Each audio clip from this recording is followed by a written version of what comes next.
Unexpected fireworks in Catalunya today with Remco Evenepoel furious with Primoz Roglic for not pulling with him in the final of this stage, finishing in Molins de Rey. It was supposed to be, well, there was supposed to be like a last climb that was more difficult. That got pulled out. So this gave the sprinters more of a chance. This 5K 6% climb before the descent into the finish, where there was also an intermediate sprint on the way. So Evenepoel and Roglic would have to be going for those sprints, with Roglic only 10 seconds ahead of Evenepoel on GC. But we'd see Quickstep attempting and finally achieving to have a rider in the break. They had Masnada in there. Roglic takes the first intermediate sprint, so he's 11 seconds ahead. Cofidis and Israel were pacing for their sprinters. Riccatello, look out for that young guy. He's actually very, very good on Israel, the American. Before the lead-out starts into the final climb, with the break in check, 29 seconds as they start out of this roundabout. Verona, I thought he would figure to a figure, but he didn't.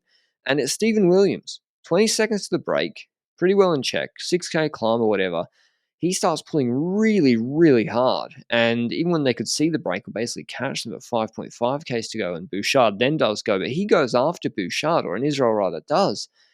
And it suggests to me that they were trying to drop other sprinters rather than just catch the break. And it acts as a launch pad for Marc Soler. So Israel kind of launched Soler and made the stage maybe a bit more difficult for them than they needed to be. And no one's chasing Soler. Well, not yet at least. And I would like to know, do you reckon he could shift into his smallest gear? Like, would the derailleur go that far? Probably. Just about. But I'd like to see it anyway. Eventually, Israel start pulling. They've invested a lot for Strong on the stage, and he was looking good. Bahrain, though, start chasing with Pernsteiner because Soler is equal with Landa on time on GC before this pixel. Remco Evenepoel attacks a really good spot to do so just before a bend, before the finish, takes Roglic a little bit by surprise, and Roglic has to go the long way around because there's the Bahrain guys I think Jack is chasing, and 8 seconds, 10 seconds, 15 seconds, elbows flared. Eventually Roglic does get back to the wheel, and Remco keeps it going. Makes sense. Roglic might work with you, and then you can bridge across to Soler. He might work with you, and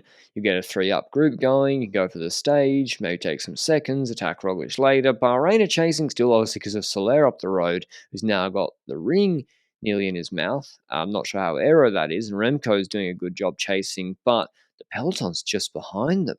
I don't know what happened on the descent. We didn't see it exactly, but Bahrain, I think, absolutely sent it. The peloton's completely shattered, whether it was Gino or Wout Poels who sent it, but they're just about 5-6 seconds behind Evenepoel. But when they catch Soler, there's no real need for Bahrain to keep chasing this hard because they don't have a sprinter, and the other two are so far ahead on GC. And I think that's the question, if I'm guessing, that Jack Haig's asking over the team radio, and that gap starts to go out a bit, even though Remco is becoming increasingly agitated with Primoz Roglic refusing to pull with him.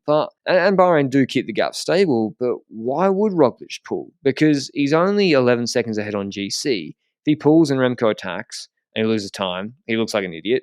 If he pulls with him and he loses the sprint, loses 4 seconds, and loses tomorrow on bonus seconds, he's going to get criticised as well. It's too close on GC to pull. And I know that's negative, but particularly when the discrepancy in sprint between the two is not very big, as we'll see in a second. If it was a huge difference, then yeah, sure, Roglic should probably pull, but he's wondering now, like, why is this guy so angry at me? I said already the first 5 times I'm not going to pull with you.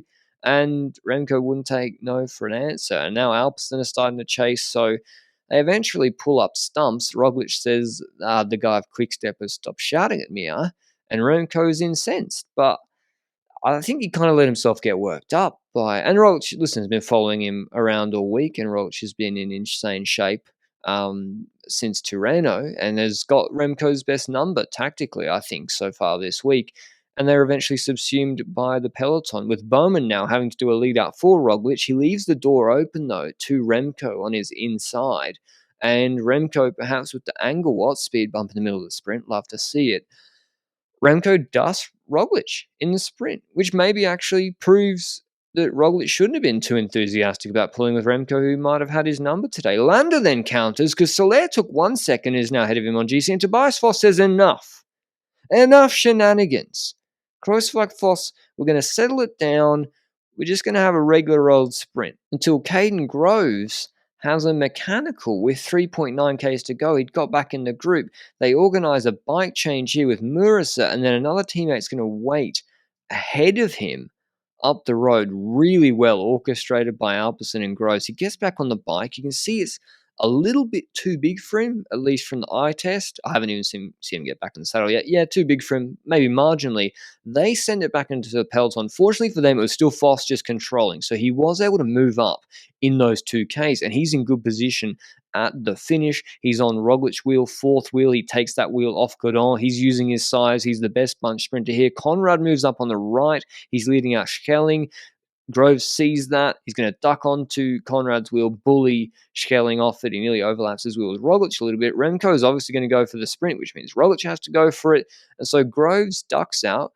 Maxim van Gils and Kroon are both sort of going for it. Remco starts to duck in a little bit on Conrad's wheel, and Groves gives him the big don't argue. And that was the risk. And Roglic almost came a cropper with Andreas Kroon. Two GC guys mixing up in sprints. We've seen that before. Groves winning easily after a mechanical at 3 point whatever Ks to go. Roglic chilled at the finish. Happy to get through another tricky stage. Groves win the stage ahead of Coquard, Schelling, Van Gils, Evenepoel, Kroon, Godon, Conrad, Roglic, and Fischer Black. Here's what Groves had to say after the stage. You had a problem with your bike near the finish. How did you manage to come back to the bunch?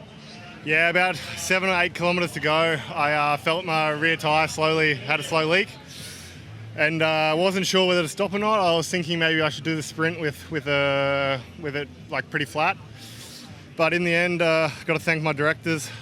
They decided I should do a bike swap with Zandro. So yeah, about 5 kilometres to go, I stopped and he gave me his bike, and then I got to come back and, with the help of Nicola, get back to the front for the sprint. But a stalemate today on GC. Roglic took a second, then Remco took one back. They're 107 ahead of Almeida. It's a tricky stage in Barcelona tomorrow, a hilly circuit around Montjuïc Castle.